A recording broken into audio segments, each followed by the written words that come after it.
Salam əziz abituriyentlər. Bu videoda mən sizlər üçün OTK Biologiya 20 sınaq test toplusundan 11-ci sınağın 13-cü sualının izahını vermək istəyirəm. Sualda deyilir ki, nisbi molekul kütləsi 480 minə bərabər olan DNT molekulunda 500 timinli nukleodit varsa, bu molekulda neçə 3 qat rabitəsi olar?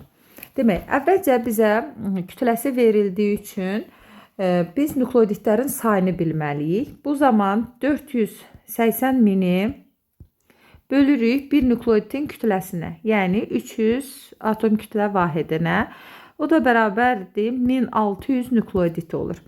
Və məsələ şərtimizdə bizə deyir ki, bu nukleoditlərdən 500'ü timinli nukleoditdir.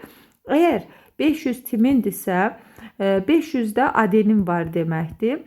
İkisinin cəmi 1000'ə bərabər olur. Ümumi nukleoditlərdən, yəni 1600'dən 1000'i çıxırıq, yerdə qalır 600 nukleodit. Bu 600 nukleodit guaninlə sitozinin payına düşür. Mən bunu 2'yə bölürəm, tapıram ki 300 guanin və yaxud da 300 sitozin var deməkdir. Məsələ şərtində bizdən neçə 3 qat rabitə olduğunu soruşur. Neçə 3 qat hidrogen rabitə var?